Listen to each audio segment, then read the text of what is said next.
Hello everyone, कैसे हैं आप सब। आई होप सब अच्छे भले होंगे। तो आ गई मैं फिर एक और वीडियो लेके। तो आपको बता दूं गाइस, जो ये है विक्टिम है, जो विक्टिम लोग हैं उनको मैं बता दूं कौन कौन थे।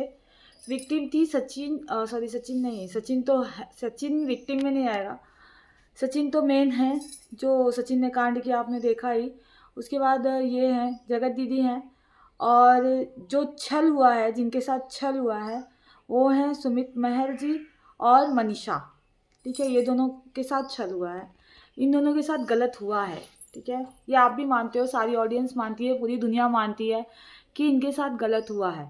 ठीक है, तो जो जगत दीदी लाइव आई थी और इतना रो रो के उन्होंने कहा, अब तो रोने से भी विश्वास उठ गया है। आपको पता है, सब विश्वास उठ गया है, क्योंकि जो 3 साल से आया हुआ है और जो चीज़ें इनके बारे में आ रही हैं, विक्स लगा के रोती थी, रोने वाली बातें, तो गाइस अब उनके रोने पे भी ट्रस्ट नहीं हो रहा है, एक बार कहें तो।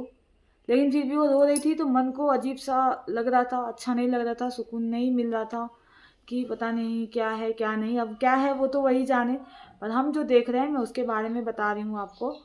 तो ये जो 3 लोगों की बातें कर रही थी, ठीक है, कि अगर मैं नहीं रहूँगी इस दुनिया में तो मैं 3 लोगों का नाम लिख के जाऊँगी।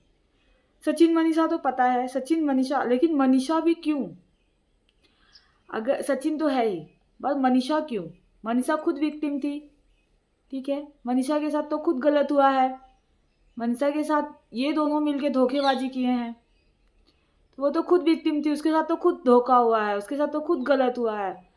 जब वो इस बात पे ऑब्जेक्शन लेती थी और अपने पति को अगर वो नहीं समझा पा रही थी, और उसने कहा भी था कि वो नहीं समझ रहे हैं तो आप समझ जाइए, आप समझ के लीजिए, तो उस टाइम ये एटीट्यूड दिखा रही थी। उस टाइम इन्होंने क्यों नहीं एक्शन लिया, क्यों नहीं समझने की कोशिश की चीज़ें। और सेकेंड जो थर्ड विक्टिम बताए जा रहे हैं, वो कोई कह रहा है कि सुमित महल हो सकते हैं, कोई कह रहा है नीतू जी हैं, नीतू मेहना। लेकिन मैं कुछ नहीं बोल रही, मुझे कुछ नहीं पता कि कौन है कौन नहीं है, कयास लगाया जा रहा है उन्होंने जो नाम लिया है। लेकिन अगर सुमित महल को भी किया जा रहा है तो वो भी क्यों है? सुमित महल भी कैसे हो सकते हैं भाई?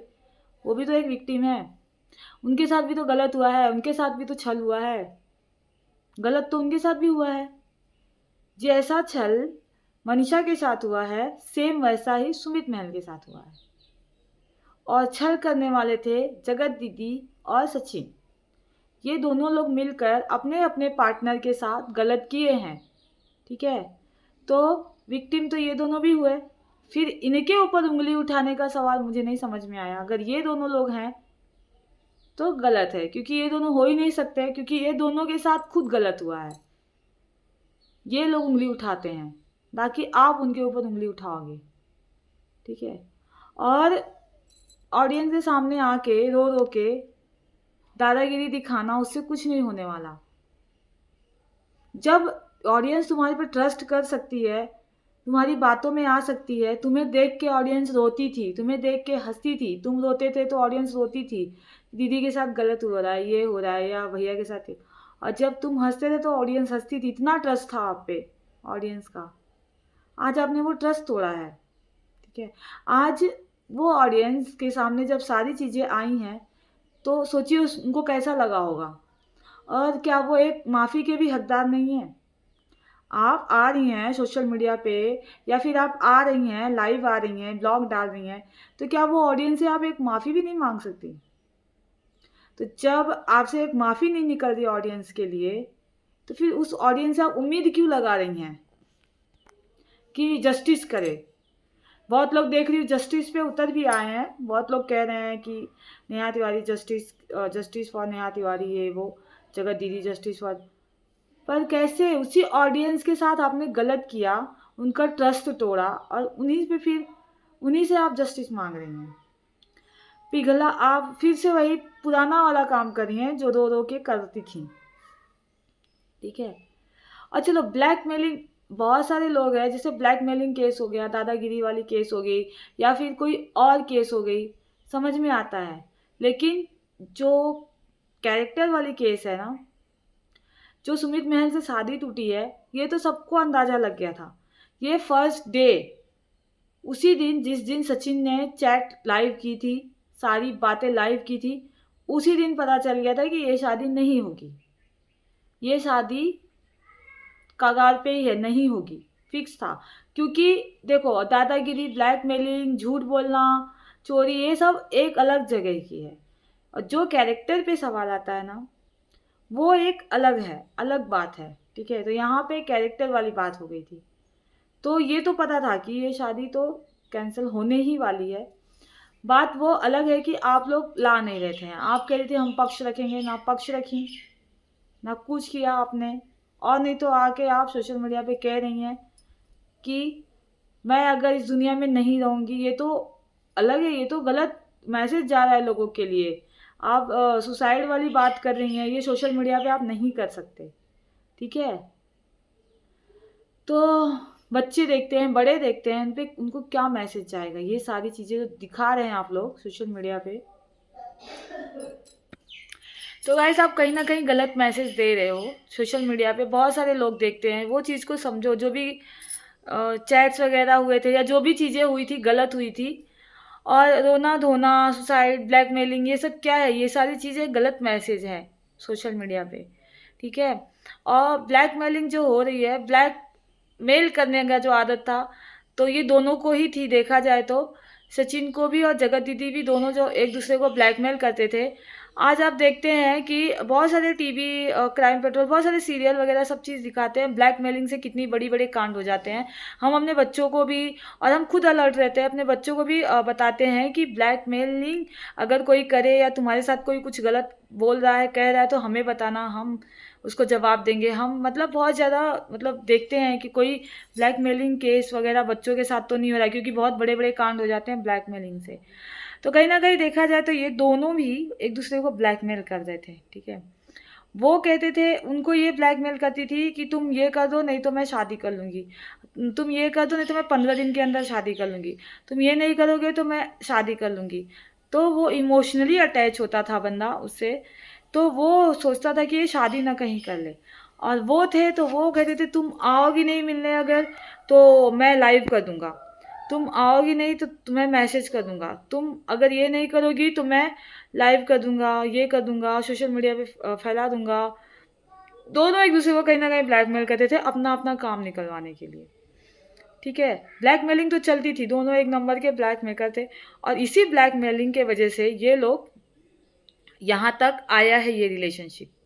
और इसी ब्लैकमेलिंग के वजह से सोशल मीडिया पे ये सारी चीज़ें भी फैली हैं। कहीं ना कहीं आप चैट में भी देखे होंगे कि कम्युनिटी पोस्ट हुआ था। एक कम्युनिटी पोस्ट को ये कह रही थी डिलीट करो, वो कह रहे थे नहीं करूँगा। वो ये कह रही थी या तो तुम कम्युनिटी पोस्ट रखो या तो मुझे रखो, या तो मैं या तो कम्युनिटी पोस्ट। उसने क्या किया सचिन ने कि नहीं, कम्युनिटी पोस्ट रहेगा इस बार। बस इसी पे बवाला शुरू हुआ था। उसके बाद आपको पता ही है चैट क्या क्या हुआ था, सबने देखा था। ठीक है, अब बात करते हैं सुमित महल जी की। तो वो अगर इंसान तुम्हें एक्सेप्ट कर रहा है, तुम्हारे साथ एकदम क्लियर चिट की तरह सामने आ रहा है कि इतना कुछ जानने के बाद तुम्हारे बारे में तुम्हें अपनाने के लिए तैयार हो गया, वो बंदा तुमसे इतना प्यार करता है, एक बच्ची को बाप का दर्जा देने के लिए तैयार हो गया वो बच्चा, तुम्हें एक्सेप्ट करने के लिए तैयार हो गया वो बंदा, इतना मतलब सही इंसान। तो तुम्हें भी, तुम्हारा भी हक बनता था कि जो भी तुम्हारा था, पास्ट प्रेजेंट फ्यूचर जो भी था, उसके साथ तो कम से कम लॉयल होना चाहिए था आपको। आप उसके साथ लॉयल होती तो ये रिश्ता कभी नहीं टूटता, ये रिश्ता, ये बॉन्डिंग बहुत अच्छे से बनी रहती। पर आप उसके साथ भी लॉयल नहीं हुई। आप इंगेजमेंट के बाद भी उनके साथ अटैच थी, आपने धोखेबाजी की।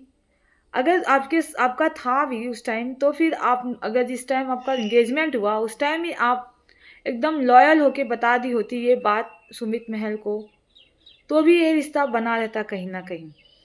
सारी चीज़ें अगर आप बता दी होती तो ये रिश्ता बना रहता कहीं ना कहीं। पर ये सारी चीज़ें उन्हें शक की वजह से सोशल मीडिया से जानने को मिली, उनकी फैमिली को सोशल मीडिया से जानने को मिली। तो वो इंसान क्या करेगा, कहीं ना कहीं उसके साथ छल हुआ, उसके साथ धोखेबाजी हुई। आखिर उसको क्यों छला गया? आज आप सुमित महल का स्टेटस जाके देखिए, ये कल लाइव आई थी, लाइव में इन्होंने कहा मैं खुद रिश्ता तोड़ती हूँ। और आपको बता दूँ, जिस दिन से ये कंट्रोवर्सी शुरू हुई है उसके बाद से सुमित महल और जगत दीदी का बात तक नहीं हुआ है, बात नहीं हुआ है। मतलब वो खुद नहीं जानते कि इसका क्या है क्या नहीं। वो जो भी देख रहे हैं, उन्होंने खुद कहा हम जो भी देख रहे हैं, जो भी सुन रहे हैं, सब सोशल मीडिया से ही देख सुन रहे हैं, हमें कुछ नहीं पता है। मतलब उनसे बात करना बंद कर दिया गया था, ठीक है। वो बात भी नहीं करती थी, उन्होंने नहीं ज़रूरी समझा उनसे बात करना या फिर उनसे कोई बात उनको कहना, समझाना या फिर अपनी बात पक्ष रखना। वो कह रहे थे अगर सामने वाला खुद अपना बात, अपना पक्ष मुझे रखता है, फिर भी वो ये डिसीजन लेते, वो कोई ना कोई डिसीजन पे आते। उनको इतना इम्पोर्टेंस भी नहीं दिया गया कि हाँ एंगेजमेंट हुआ है, शादी हो रही है, तो उनके हक, उनके बारे में जानना उनका हक बनता था। तो उनको खुद का पक्ष उनके ऊपर रखना चाहिए था, उनके पास रखना चाहिए था। जो भी था तुम्हारा पर्सनल या फिर जो भी हुआ था, जैसा भी हुआ था, जो भी है, आप अपना पक्ष सुमित महल के साथ रखती, वो डिसीजन लेते क्या करना है क्या नहीं, ठीक है। लेकिन इतना भी जल्दी नहीं समझा गया। बताने के हिसाब से ये लाइव आई और लाइव में ये कह रही हैं कि मैं खुद रिश्ता तोड़ दूंगी, मैंने खुद रिश्ता तोड़ा है सुमित महल से, मैं शादी नहीं करूंगी।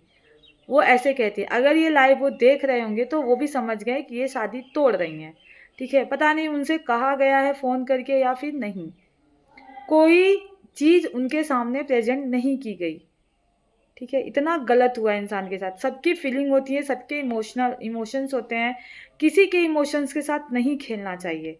आपको अपना इमोशन का ख्याल है कि मेरी धज्जियाँ उड़ रही है, मेरे इमोशन का कोई ख्याल नहीं रख रहा है, मेरे साथ गलत हुआ है, मैं वो ये तो लेकिन आप किसके साथ खेल रही हैं वो आपको ध्यान नहीं है। मनीषा के इमोशंस के साथ, सुमित महल के इमोशंस के साथ आपने खिलवाड़ किया है। और बात रही सचिन की, तो सचिन और आप दोनों गलत है। सचिन ने गलत किया है तो सचिन के साथ कोई खड़ा नहीं है। सचिन खुद आया सामने, सचिन खुद माफ़ी मांगी है, खुद सब ऑडियंस से भी माफ़ी मांगी, सबसे माफ़ी मांगी, मैं गलत हूँ, हाँ मैंने गलत किया है, सारी चीज़ें उसने सामने से रख दी। आप तो वो भी नहीं कर रही हो, आप तो आगे धमकियाँ देते जा रही हो। और किसी से किसी की कोई दुश्मनी नहीं है, ठीक है। और बात है सुमित महल की, तो उनके साथ तो गलत हुआ है। उनका स्टेटस आप देखेंगे, मैंने थंबनेल पे लगाया है, आप देख लीजिएगा। मतलब उस फैमिली पे आखिर आज क्या गुजर रही है। एक तो उनको अपनी फैमिली को भी उनकी फैमिली का भी उनको सुनना पड़ता होगा। मुझे नहीं लगता कोई भी फैमिली ऐसी लड़की से शादी करने के लिए रेडी होगा जो एक सक्सेसफुल बंदा है और अनमैरिड है, कोई भी नहीं होगा। इनके जिद पे इनको ये अपनी फैमिली को कहीं ना कहीं कन्विंस किए होंगे, तब जाके ये फिक्स हुआ होगा और फैमिली आई होगी, इंगेजमेंट वगैरह हुआ होगा। उसके बाद जब ये कांड हुआ तो सोचिए उनके ऊपर फैमिली चढ़ी तो होगी ही। हाँ सपोर्ट करती है फैमिली, सबकी फैमिली सपोर्ट कर रही है। इतना गलत किया सचिन ने, फिर भी उसकी फैमिली उसके सपोर्ट में है। नेहा तिवारी ने गलत किया, फिर भी उनकी फैमिली उनके सपोर्ट में है। तो उनकी फैमिली तो माफ़ कर ही देती है, फैमिली तो रहती है सपोर्ट में। पर गलत हुआ है, ठीक है। और माफ़ीनामा तो मांगना चाहिए, माफ़ी तो मांगनी चाहिए। कहीं ना कहीं गलत हुआ है तो माफ़ी भी मांगनी चाहिए। अगर ऑडियंस आपको ये हक देती है कि आप सोशल मीडिया पे सारी चीज़ें करो, सारी बातें करो, आपको इतना पब्लिसिटी इतनी मतलब सर पे सराखों पे चढ़ाती है, सर पे बिठाती है, तो आप उनके साथ ऐसा गलत नहीं कर सकते। आपको भी उनके लिए करना चाहिए, एटलीस्ट एक माफ़ी तो मांगनी चाहिए, ठीक है। और सब चीज़ें धीरे धीरे ख़त्म हो जाएंगी, कुछ नहीं रहेगा। लेकिन जो गलत हुआ है गलत हुआ है। तो गाइस अगर वीडियो थोड़ी भी अच्छी लगे, जिनको बुरी लगी वो मत करे, जिनको अच्छी लगे वो लाइक करे, शेयर करे, सब्सक्राइब करे, बेल आइकन को प्रेस करे ताकि आने वाले वीडियो के नोटिफिकेशन आए। आती हूँ मैं नए अपडेट के साथ, तब तक बने रहिए। बाय बाय, टेक केयर, अपना ख्याल रखिए।